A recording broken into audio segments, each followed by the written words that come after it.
Buenas tardes a todos ustedes. Vamos a dar 3 minutos para que se conecten los demás asistentes y enseguida comenzamos. Muchas gracias.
Buenas tardes a todos ustedes. Bienvenidos al webinar Negociación en tiempos de pandemia. Tenemos el placer de que nos acompañe el día de hoy el maestro Adrián Mauricio Hernández Cerón, quien nos impartirá esta plática. Él es licenciado en Ciencias Jurídicas de la Universidad Regiomontana, tiene un grado de maestría en Administración con enfoque en Mediación por la misma universidad. Cuenta además con estudios complementarios, entre los que destacan negociación en la Universidad de Harvard, diseño e implementación de acuerdos en el programa de negocios de la Universidad de Harvard, liderazgo estratégico con la Universidad de Texas e innovación y emprendimiento en la Universidad de Stanford. Cuenta con 22 años de experiencia en la industria aseguradora, desempeñando diversos puestos, tales como director general, así como director de áreas de siniestros, legal, técnica, resguardo, y es miembro del Consejo de Administración. Actualmente ocupa la vicepresidencia de Innovación y Desarrollo en Alternativas en Riesgo. En el área académica, es profesor en las materias de negocio y pensamiento crítico en la UR y en la Facultad Libre de Derecho. Además, cuenta con un taller de negociación que imparte en diferentes universidades. Es asesor independiente en materia de solución de conflictos, innovación e emprendimiento. Ha impartido conferencias sobre el tema ante diversas instituciones, asociaciones civiles y foros especializados, incluyendo ex a nivel México y Latinoamérica. Les platico un poco cómo será la dinámica. El maestro comenzará a dar su exposición y en caso de que tengan alguna duda, les pedimos que utilicen levantar la mano para que se les pueda ceder la palabra y puedan hacer las preguntas durante la plática. Maestro, adelante, le cedo la palabra. Gracias. Y bueno, buenas tardes a todos. No hice una presentación como para proyectar, más bien construí una conversación para compartir aquí con todos.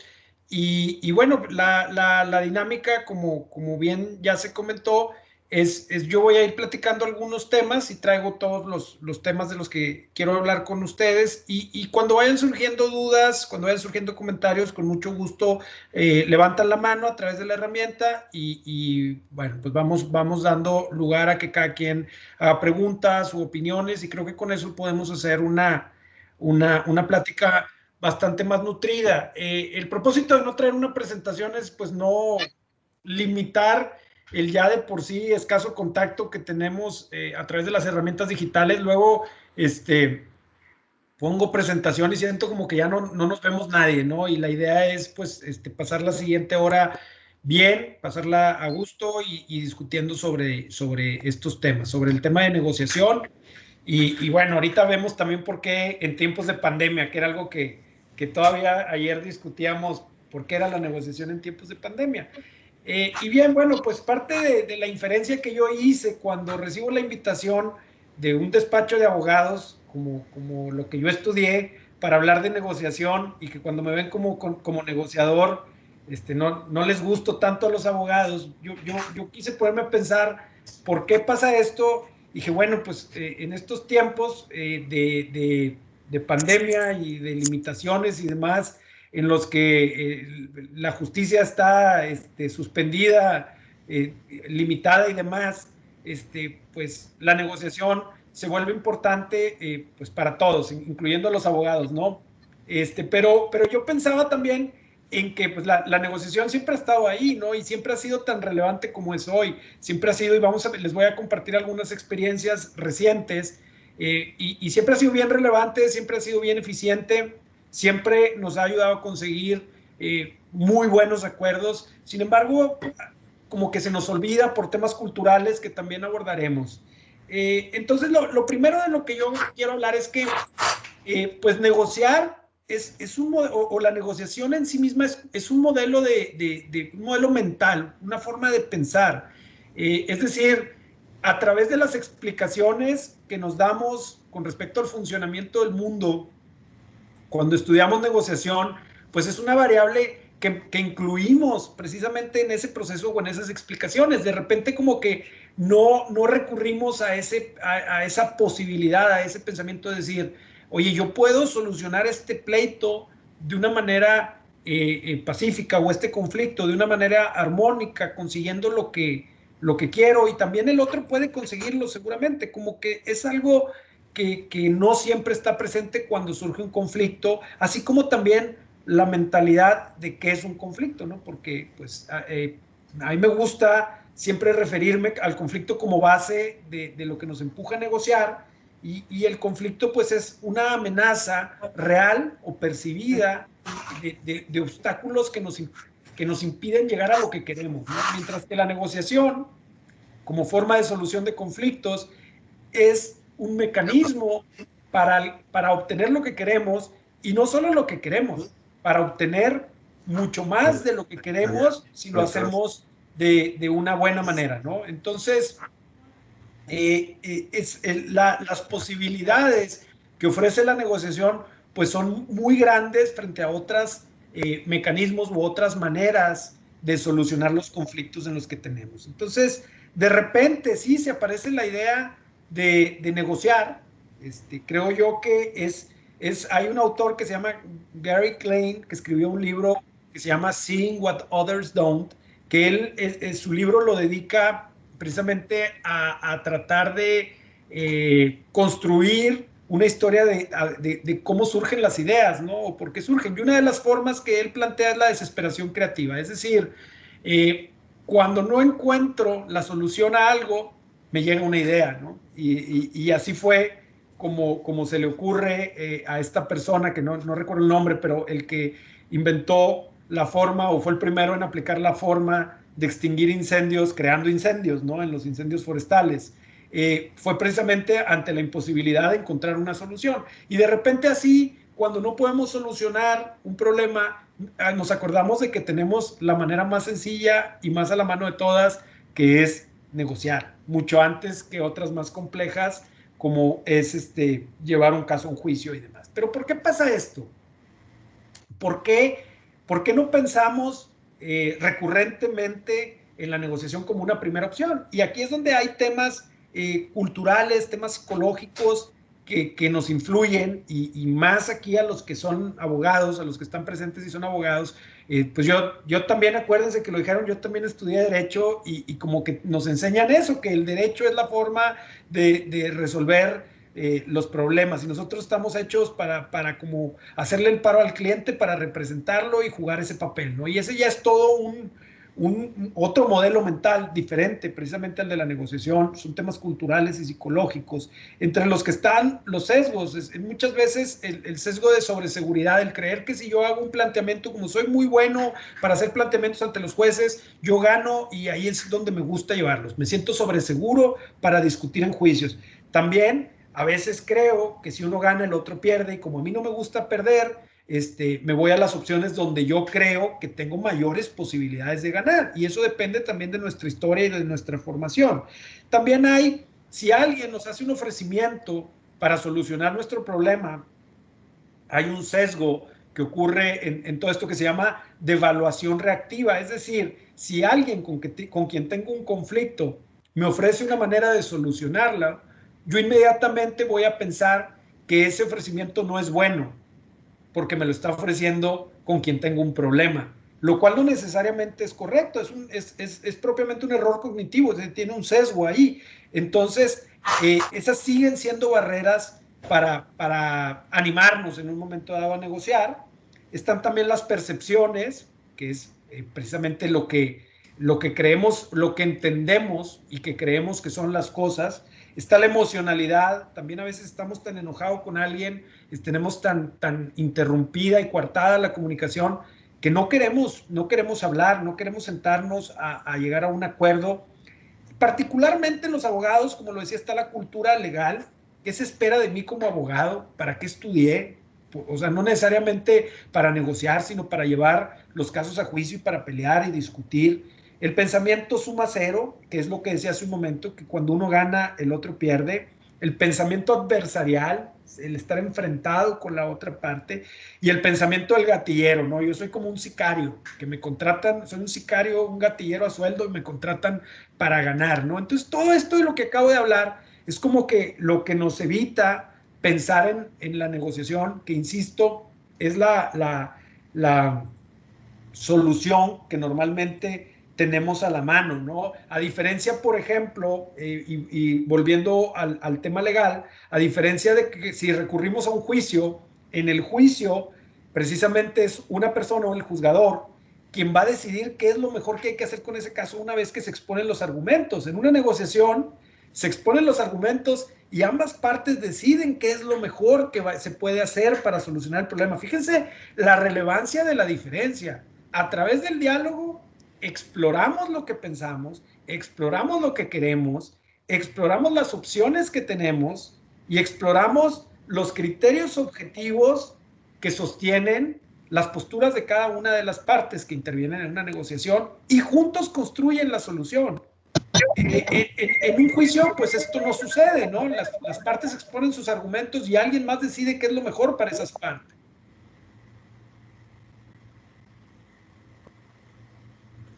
Falló el audio. Se le cayó al profe, ¿verdad? Maestro, dejamos de escucharlo. Lo puse en silencio. Todos los demás Sí, menos ustedes. Ya estamos. Bien.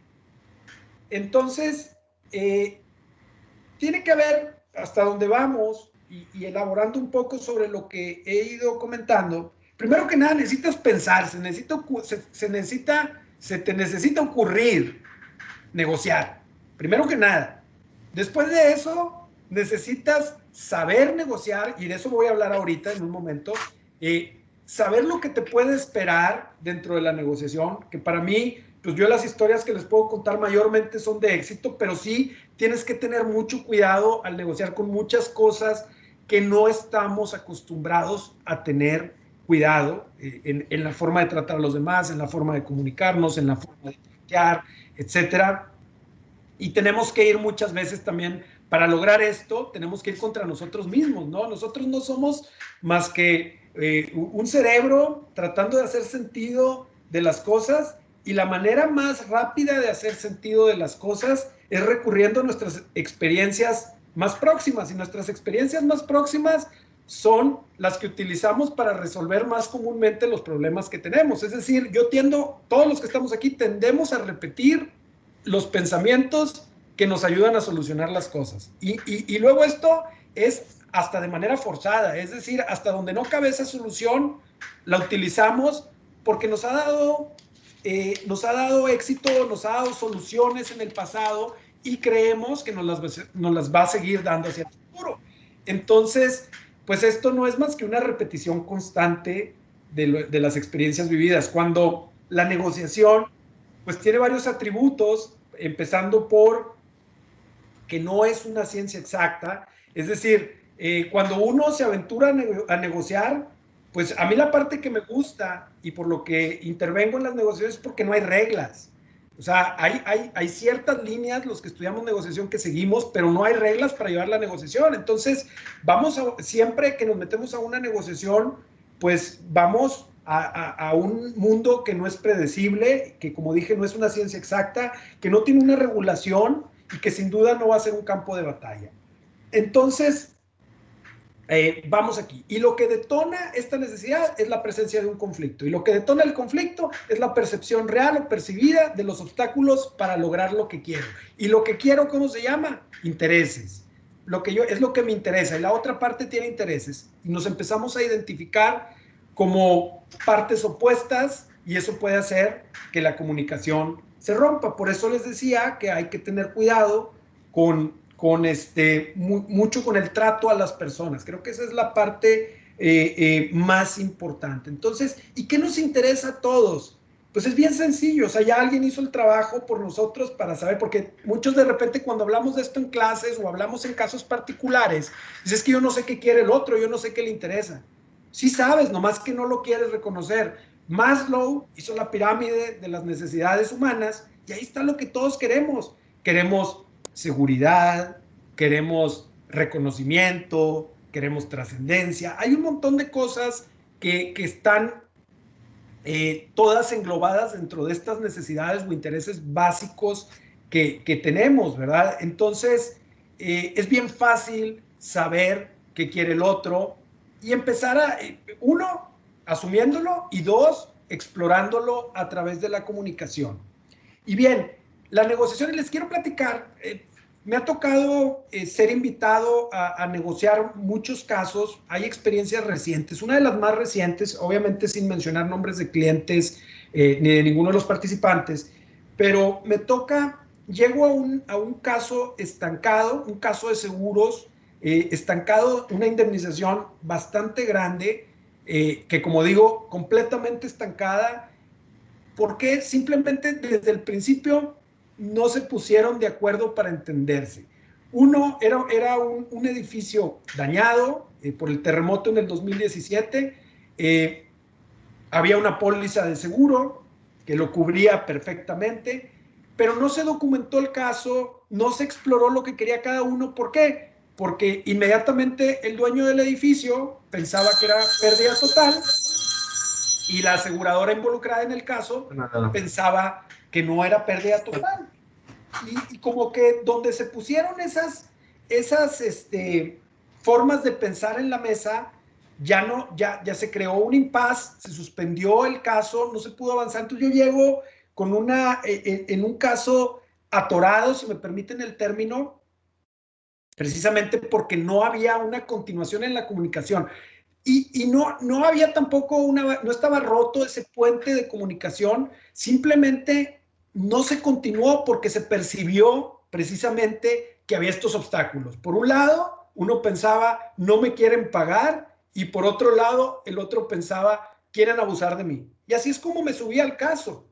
Cuando me subo al caso, a los pocos meses, el cliente quería meter un abogado, que de hecho lo metió. Y fue a lo largo fueron 10 meses, quizá lo que duró la negociación, porque el caso tenía bastante complejidad y tuvimos que hacer muchas cosas. Los 10 meses siempre estuvo tentado, yo diría bastante tentado, si no es que hasta amenazante, de decir, ya voy a meter a los abogados, esto no está progresando. Entonces, como negociador, no solo tienes que negociar el caso en sí mismo, pero también tienes que negociar con las partes para que se relajen, para que vean el valor que hay en lo que se está haciendo, para que vean que podemos avanzar y podemos llegar hasta donde queremos, ¿no?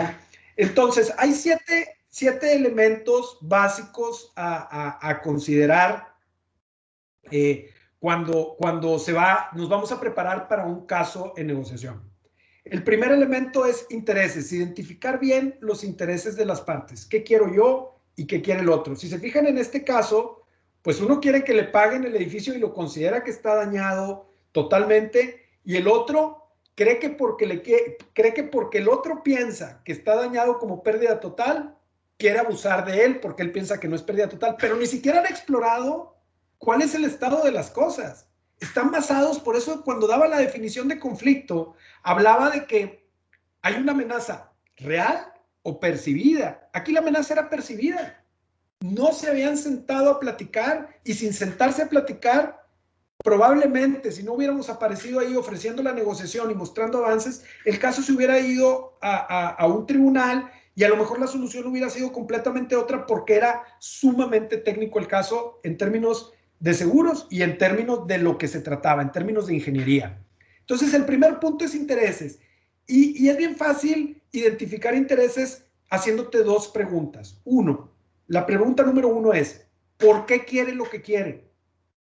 Esa es una pregunta básica. ¿Por qué me está pidiendo lo que me está pidiendo? ¿Por qué me está diciendo lo que me está diciendo?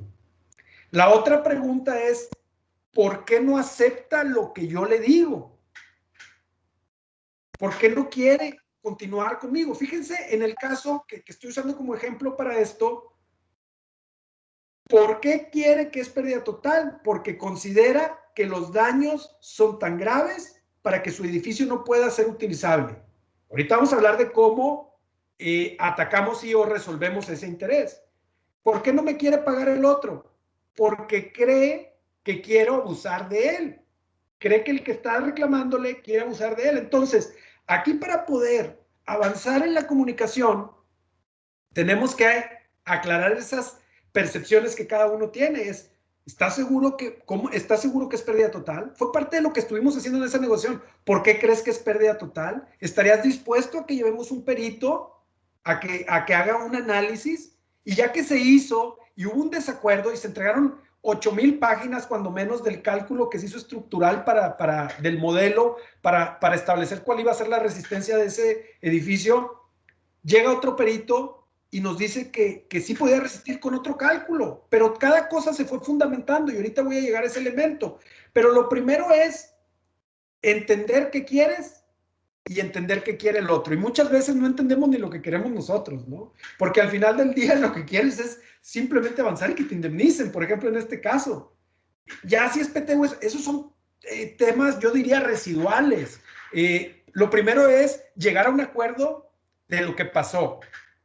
Así fue como nos lo fuimos llevando, paso a paso, y cada junta teníamos que tener mucho cuidado. Y ahorita les voy a ir dando claves que fuimos entendiendo en la comunicación.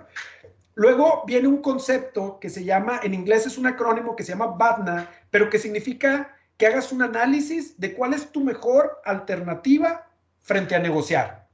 Es decir, sin necesidad de irte a sentar con el otro como lo hicimos por 8 meses, ¿qué es lo que ya tienes? Eso puede ser, por ejemplo, cuando yo llego a ese caso, había una oferta de ¿qué les digo? Como una octava parte de lo que era el daño real o menos. Entonces, tienes esa oferta que la puedes tomar ya, o tienes también la posibilidad de irte a un juzgado y hacer las cosas a la fuerza, si no negocias. En cada caso tiene una diferente alternativa y siempre habría que analizar, pero hay que ser bien cuidadosos y es lo que más batallamos con los alumnos para que lo identifiquen, que es lo que yo puedo hacer sin negociar. Es decir, el caso más sencillo que pongo siempre es, si quiero ir a comprar un carro en una agencia y no me dan el precio que yo quiero o no tienen el carro que yo quiero, mi mejor alternativa es irme a parar a otra agencia y punto. Con eso terminamos y donde lo tengan ahí lo compro. Y no me tengo que desgastar en pedir, esperar y todo este rollo que a veces hay. Entonces, en este caso, el BADNA era irse a un juzgado. Pero ahora, tienes que entender cuáles son las virtudes y defectos de tu BADNA, ¿no? Si se hubiera ido a un juicio, probablemente ahorita todavía no estuviera resuelto.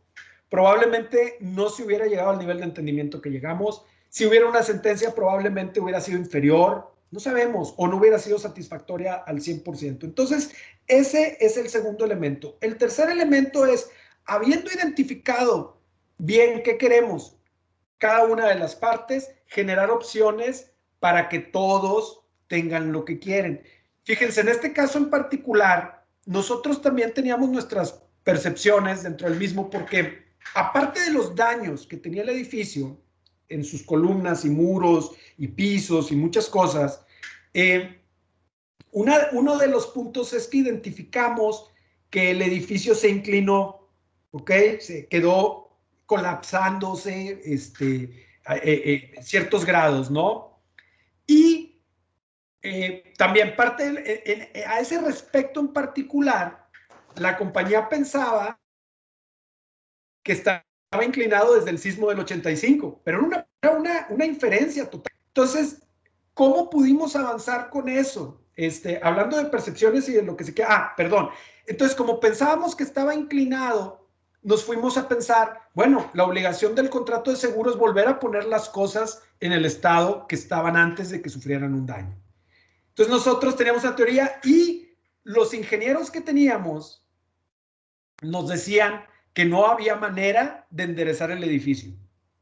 Entonces, de ahí se empieza como a soportar más la idea de que tenía que ser demolido y que era pérdida total. Y de repente, en un punto muy avanzado de la negociación, la compañía nos ofrece un método que se llama pilotes de control de la empresa y pone unos pilotes que es básicamente columnas adicionales nuevas para descansar ahí el edificio y poderlo emparejar. Era algo que no sabíamos que existía. Y eso ayudaba a que no fuera pérdida total. Entonces, pues esa fue una opción de solución, una opción que no teníamos y que de estar explorando, de estar avanzando, fuimos llegando a poderlas descubrir y luego negociarlas entre nosotros para que se convirtieran en algo aceptable, ¿no? Había temas, por ejemplo, como, oye, ¿hay margen de error? Pues quizá lo hay. Nada más que hacer la cotización para hacerlo sin margen de error cuesta 3 millones de pesos. Muy bien. ¿Cuánto? Déjame una carta para hacer esos ajustes, si es que hay ajustes, si fue insuficiente el presupuesto y me los repones. Y por ejemplo, la compañía decía, yo no quiero dejarlo abierto. Mejor te doy los 3 millones más una cantidad adicional y tú te quedas ya con el problema. Bueno, son opciones otra vez para poder solucionar el problema de acuerdo a lo que cada uno queremos. Y algo que entendíamos, bueno, ahorita hablo de eso.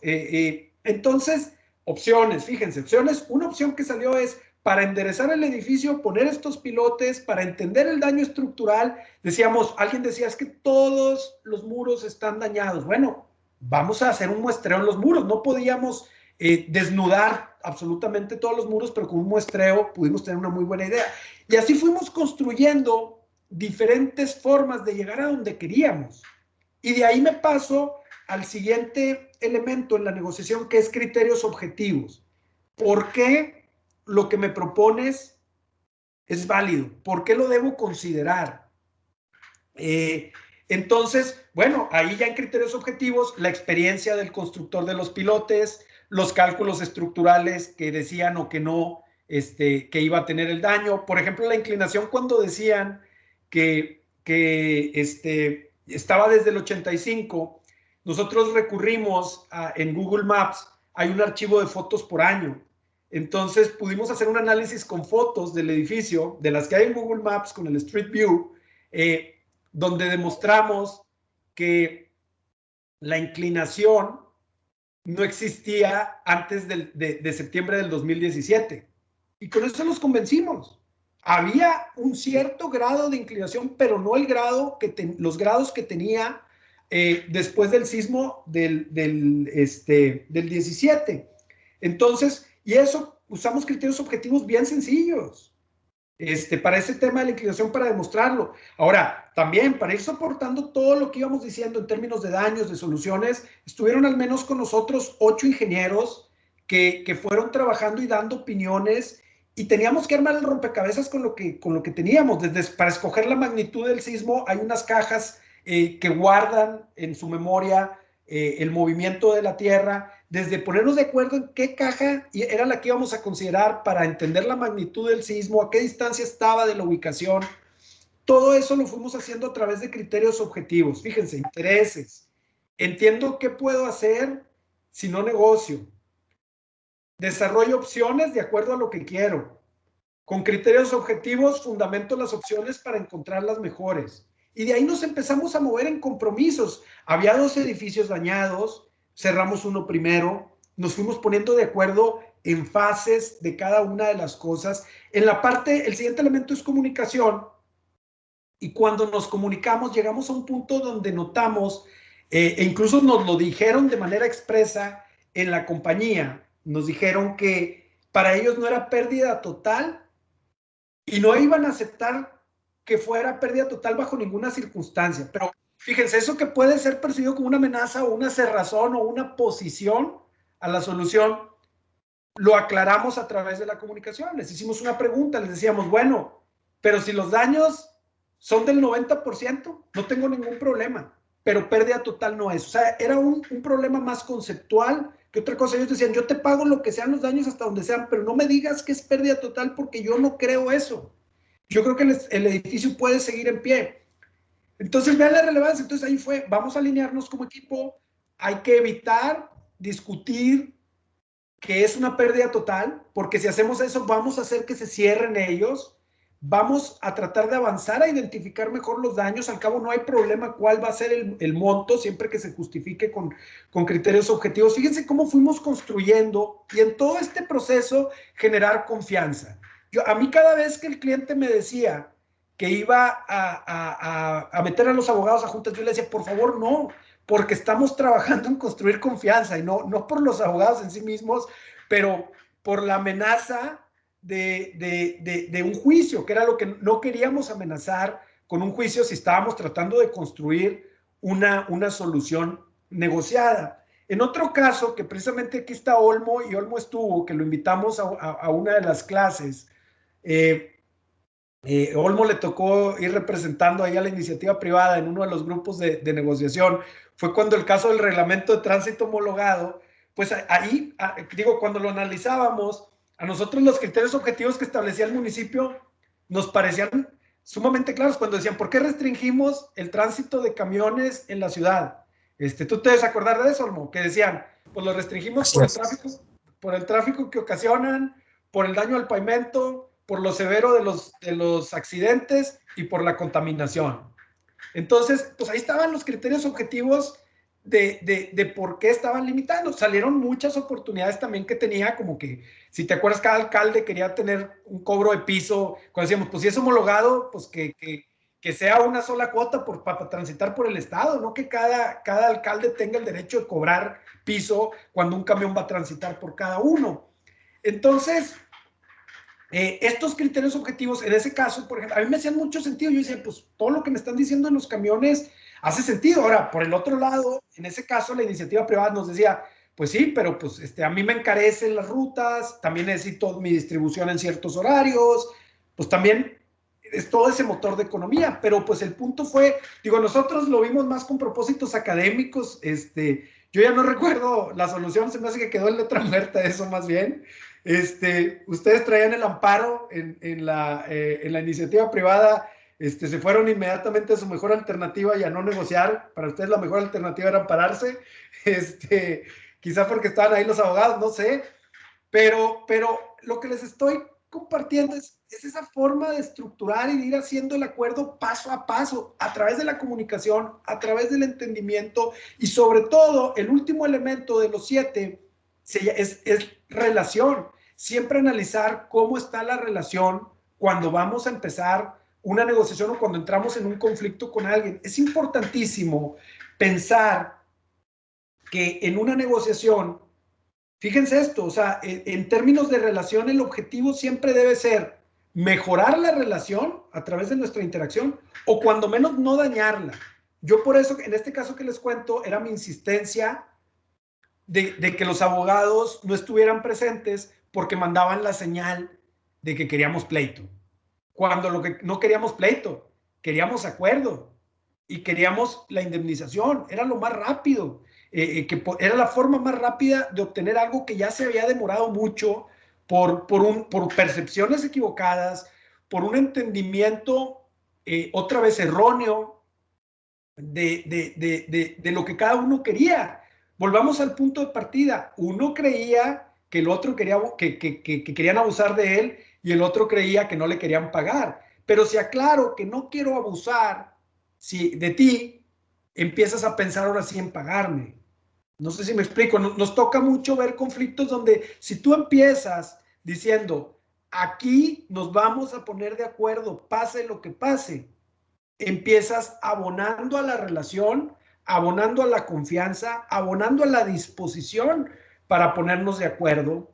Entonces, pero es bien importante otra vez, volviendo hacia el principio, tener el modelo mental, pensar que la mejor solución es negociar, porque sí lo es, antes de desgastar la relación, objetivamente lo es porque es más rápido, es menos costoso y aparte puedes lograr la solución a tu medida. Ese es como el punto más importante. Puedes llegar a la solución a tu medida negociando.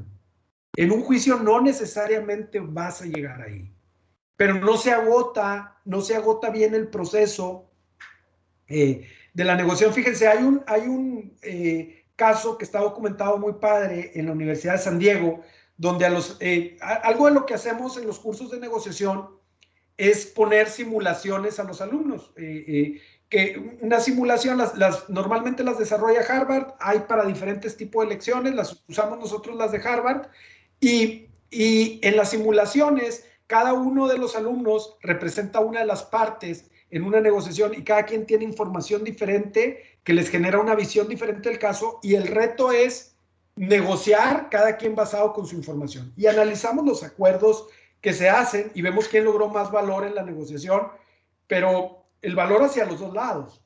Y en este caso de estudio de la Universidad de San Diego, pusieron a alumnos que habían estudiado y estaban estudiando negociación y que habían practicado con simulaciones a negociar casos como estos con los directores de las grandes empresas de la ciudad.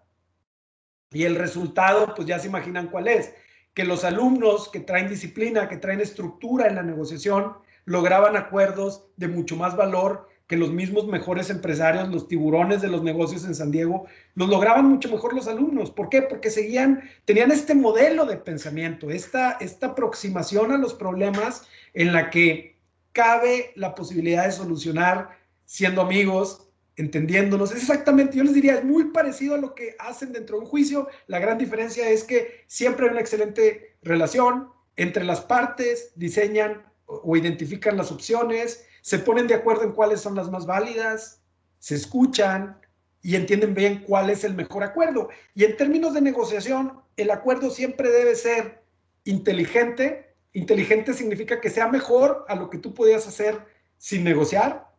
Debe ser eficiente, debe ser, o sea, rápido y de costos bajos. Imagínense ahorita en verano ponerse un negociador duro negociando con alguien sobre un helado, ¿no? Una nieve, un cono de nieve. Imagínense que esta negociación se hace por posiciones, se hace a base de tratar de torcerle la mano al otro Y sí, logras que te den la mitad, pero después de 3 horas, ¿no? Pues lo que pasa es que, o es más, lo llevas a tribunales, el mismo helado, a exigir que te den la mitad del helado, pues ya para cuando te resuelven ya no queda nada, ya ni te dan ganas de comerte nada del líquido ahí que queda horrible de la nieve derretida, ¿no? Ese es un poco el ejemplo de la eficiencia que debe haber o que debe existir. Y por otro lado es que el acuerdo sea posible. Yo cuando me preparaba para hablar hoy y pensaba en esto último, muchas veces las sentencias que se dictan en los juzgados pues no son posibles de ejecutarse o de cumplirse porque ni siquiera existen los medios para hacerlo, ¿no? Entonces, pues acá es dentro de la medida de lo posible, o más bien las partes se comprometen a lo que es posible para ellos. Fíjense la diferencia entre una cosa y otra, y los principales atributos, yo diría, de la negociación es el entendimiento, ¿no? El ser suficientemente asertivo para decir lo que quieres, pero ser también lo suficientemente empático para darte el tiempo de entender lo que el otro quiere. Y siempre tener mucho cuidado. Hoy teníamos una junta donde una persona que estaba interviniendo en ella, empieza por decir en una situación de decisión que tenemos que tomar en la oficina, dice, aquí esta persona y esta persona, una de las personas era yo, esta persona y Adrián, no están de acuerdo en no sé qué. A ver, espérame, no es cierto que no estamos de acuerdo, yo estoy de acuerdo en todo. La otra persona no está de acuerdo en una cotización de un servicio que yo conseguí. Ella no está de acuerdo en la cotización, pero ella y yo estamos de acuerdo en esto. No sé si me explico. Y es bien diferente el fraseo. El empezar contrapunteando. No estamos en desacuerdo entre nosotros, estamos en desacuerdo o está en desacuerdo con una cotización que ni siquiera hice yo nada más la conseguí. Entonces eso es otro de los principios de negociaciones, siempre suaves con las personas y duros con el problema. O sea, vamos a entrarle a fondo, pero siempre cuidando las formas, porque al final del día, y ayer leía a una doctora en psicología que escribió un libro bien padre de póker, es una psicóloga que sin saber póker se pone a estudiar póker 1 año con los mejores y con la psicología consigue ser campeona en el Tour Mundial de Póker en Las Vegas. Pero ella habla de eso, ella dice, pues hacer un modelo ganador matemático que combine también algunas variables humanas es muy difícil para siempre decir esto lo vamos a resolver de tal manera. Es bien difícil porque dependemos de lo que la otra persona entiende, dependemos de lo que la otra persona ha vivido, dependemos de lo que la otra persona quiere por el estado emocional en el que está. Pero con la comunicación correcta y aclarando nuestras intenciones y aclarando nuestra comunicación, podemos llegar hasta donde sea. Entonces, digo, ya casi, ya me consumí el tiempo para poder hacer preguntas, pero como que esa es la idea global, o sea, englobando de lo que he estado hablando, pues fíjense, o sea, un modelo mental diferente, el pensar que podemos solucionarlo, el saber cuándo nos sentimos en medio de un problema con alguien. O sea, nos sentimos en un problema con alguien cuando vemos a ese alguien como un obstáculo para conseguir lo que queremos. Pero ese alguien no es el obstáculo, ese alguien es alguien que también quiere cosas como nosotros. Y en la medida que nos expliquemos, precisamente en Harvard usaban siempre el caso de la naranja, que a lo mejor algunos lo han oído en otro lugar, pero ya lo usaban mucho, de los 2 hermanos que se estaban peleando por una naranja y negocian y deciden cortarla a la mitad, ¿no? Y se van felices, cada quien con su mitad de naranja, sin saber que uno quería la cáscara y el otro quería el jugo. Y los dos se pudieron haber quedado con el 100% de lo que querían, pero por falta de comunicación no llegaron al mejor acuerdo. Entonces hay un elemento humano bien grande de entendimiento en la parte de la negociación. Hay que partir, insisto, de la visión de cómo se genera un conflicto y cómo el conflicto puede ser real o percibido. Y por otro lado, los 7 elementos, quiero repetirlos, porque los 7 elementos que hay que tomar en cuenta es qué nos interesa y qué le interesa a la otra parte. ¿Qué podemos hacer y qué puede hacer la otra parte sin negociar conmigo? Porque ese va a ser el incentivo para que se siente a la mesa. ¿Qué opciones podemos construir para lograr lo que queremos? ¿Qué criterios objetivos hacen mejor a una de las opciones o hacen válidas a las opciones que proponemos? ¿Cómo construimos el compromiso? ¿Cuál sería un buen compromiso y cómo lo ponemos por escrito y cómo nos vamos comprometiendo? Comunicación. qué quiero aprender del otro, qué quiero entender del otro, qué quiero que el otro sepa de mí. Es bien importante a veces sentarnos a la mesa y establecer claramente, oye, aprecio mucho la relación que tengo contigo, entiendo que tenemos un problema, valoro mucho que me escuches, que nos demos esta oportunidad y quiero que sepas que no tengo un problema contigo. Ambos tenemos una situación que nos pone en conflicto y que tenemos que solucionarla porque nos interesa mucho la relación. ¿Ok? El punto que sigue es relación, porque una buena relación nos da un buen acuerdo. Y cuando logramos un acuerdo basado en intereses como el que estamos hablando, reforzamos una buena relación o mejoramos lo que ya es una buena relación. Entonces, fíjense cómo esta es la columna vertebral de una negociación. Y si vemos estos 7 elementos constantemente, y que a lo mejor no en todas las negociaciones vamos a ver los 7, a lo mejor con 3 tenemos, con 4, con 5, depende qué es lo que queremos resolver o qué es lo que nos falta resolver en ese caso, podemos llegar a acuerdos muy satisfactorios y llegar a obtener negociaciones mucho mejores de lo que esperábamos, salir con más de lo que queríamos y todos contentos y en una posición que nos permitirá lograr muy buenos acuerdos también en el futuro. Hasta aquí, preguntas, dudas, comentarios. Insisto, es la columna vertebral y bueno, quise irles compartiendo este caso, porque fue un caso muy padre, muy bonito, la forma en que se fue desarrollando la negociación, el ver esta naturalidad que tenemos de querer echar la fuerza bruta, de querer luego demandar y cómo fuimos conteniéndolo y llegamos al lugar que queríamos llegar, sin necesidad de fuerza, en un tiempo bastante racional, bastante razonable y vamos, también con un acuerdo que hacía muchísimo sentido. ¿Dudas, preguntas, comentarios? Tenemos una pregunta en el chat. Sí. Nos pregunta el doctor Martínez, ¿quién sabe que no tiene la razón en la discusión? ¿Qué motivación tendría para acudir a la negociación? Bueno, esa es muy buena pregunta. Es que tienes que tener madurez. Fíjense, a una persona con la que trabajé constantemente decía perdiendo gano. Y me tardé en entenderlo. Yo lo conocí muy joven a esa persona. Y sí, o sea, hay veces, dependiendo qué es lo que está en juego, pero hay veces que empezar por reconocer que no tengo la razón te ayuda muchísimo a ganar uno con esa persona en confianza, a ganar con esa persona en el futuro. Y bueno, tendríamos que entrar a ver qué significa no tener la razón, porque para los abogados, que también yo estudié eso como ustedes, aunque me alejé ya hace más de 10 años, 13 años, yo no creo que sea un absoluto el tener la razón o no tenerla, ¿no? O sea, sí lo creo para términos de si te voy a llevar a un juicio. Pero fíjense, por ejemplo, en este caso, no teníamos la razón en que era pérdida total. Y esa era, cuando empezó el caso, esa era la columna vertebral de nuestro caso. Es pérdida total.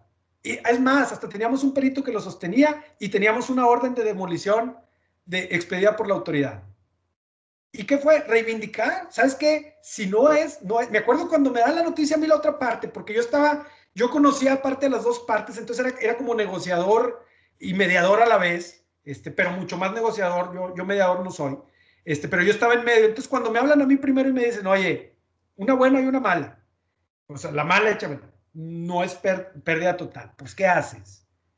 Pues, no, apechugar y decir, lo entiendo, necesito que me lo expliques bien y que entonces cuáles serían las soluciones. Y es donde viene la buena. Si vamos a pagar, si creemos que esto, bueno, pues ahora nos toca convencernos de que no tenemos la razón en ese punto. Y nos convencimos. Uno de los grandes estreses en este caso era convencer al presidente de la compañía, que era el que tenía el dedo en el gatillo y quería demandar. Y lo logramos convencer de que no tenía y aceptamos y dimos la cara y dijimos, no tenemos la razón. Y continuamos con la negociación. Entonces, yo lo que creo es, respondiendo a la pregunta del doctor, el incentivo es que puedes no tener la razón en algún punto, pero va a haber otros en los que sí, y ese es el objeto de la negociación, que no sea absoluto y poder avanzar. ¿Alguna otra pregunta? Sí, tenemos otra pregunta. ¿Cómo identificar si el tiempo en que nos tardamos en negociar rebasa la expectativa de la otra parte? Bueno, esa muy buena pregunta. Este caso también se desesperaban a veces. Y bueno, creo que el sesgo que podría tener de mi parte este caso es que conocía muy bien con quién estábamos negociando y entendía muy bien los tiempos. Entonces, traigo ahorita otra negociación de otro caso. Naturalmente, donde más participo es en la esfera de seguros, porque pues tengo 22 años en esa industria. Entonces, pues tú sabes el proceso que tienen que correr de toma de decisiones y sabes cómo están recibiendo tu propuesta. Es decir, y otra vez, sí, tengo que reconocerlo, es mucho un juego de percepción y de cálculos así más mentales, de decir, a ver, ¿sí me creen? ¿Sí los estoy convenciendo? Sí. Pero, por ejemplo, van a tener que, no sé, la negociación es con varios miembros de una familia, pues, ¿cuánto tiempo va a tomar convencer a todos? Por ejemplo, me tocó otro caso que me invitaron a negociar y ahí fui muy claro había un gran tema, era una colonia que una de estos nuevos desarrollos que son privadas, una privada de alto perfil, donde complican la caseta porque están haciendo otro desarrollo adentro de ese desarrollo, están haciendo otro desarrollo y tienen que entrar todos los camiones y constructores por la caseta y ya los vecinos están enojadísimos y no hay manera de hacer un camino alterno.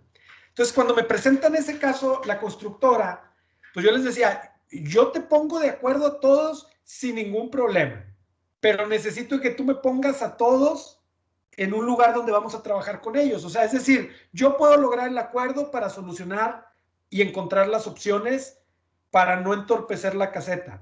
Sin embargo, lo que yo no te voy a poder solucionar es el poner a todos juntos, receptivos, para trabajar en esas opciones. No sé si me explico, hay diferentes etapas. Yo le dije, si tú logras eso, yo te arreglo lo otro. Entonces, creo que es un manejo de expectativas al final y ser bien claros y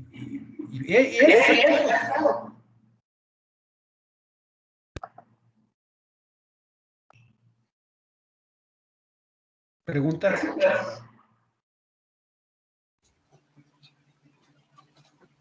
Sí, tenemos otra. ¿Qué sucede cuando la negociación está tensa después de varias opciones? ¿Cuál sería o cómo sería la manera de aceptar la propuesta de manera contundente? Cuando está, ¿qué? Perdón, no entendí la primera parte. ¿Qué sucede cuando la negociación está tensa? Después de varias opciones, ¿cuál sería o cómo sería la manera de aceptar la propuesta de manera contundente? Yo lo que recomiendo normalmente cuando se pone precisamente así tenso, se pone difícil, es terminar la sesión y pedirles que lo piensen, pedir que reconsideren. Si están ya expresando una negativa, pedir una reconsideración y parar. O sea, lo mejor es parar cuando ya están muy tensos. Normalmente ese tiempo da perspectiva. Nos pasó en un caso, precisamente al final,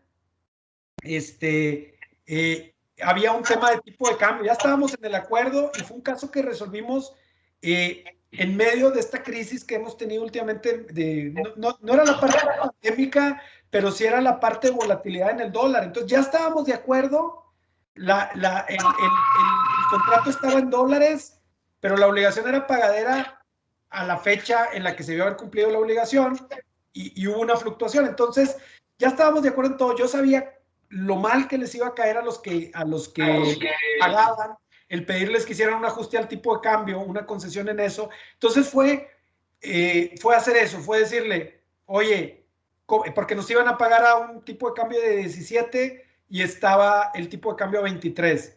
Fue decir, oye, ¿qué te parece si me pones el tipo de cambio en 22?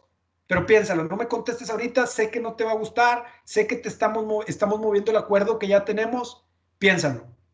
Y fíjense que contrario a lo que yo pensaba, encontrar una solución pragmática y por eso muchas veces tiene que ver la aproximación mental que hacemos.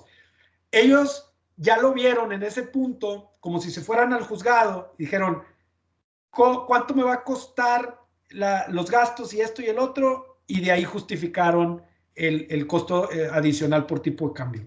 Entonces yo lo que recomiendo es normalmente dar tiempo para que lo piensen, dejar que se enfríen las cosas, ponerle paños fríos y retomar la negociación en un par de días.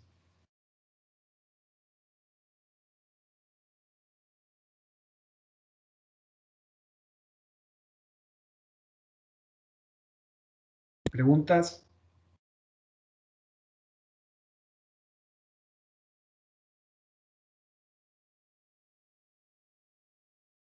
¿No? ¿No hay? Yo tengo una pregunta. Sí. ¿Qué recomendaría usted, por ejemplo, a otros abogados? Entonces, en este caso, como lo está planteando, se sugiere entonces que intervenga un negociador, o sea, que el abogado directamente no haga una negociación. ¿Es así? ¿Eso es lo más recomendable?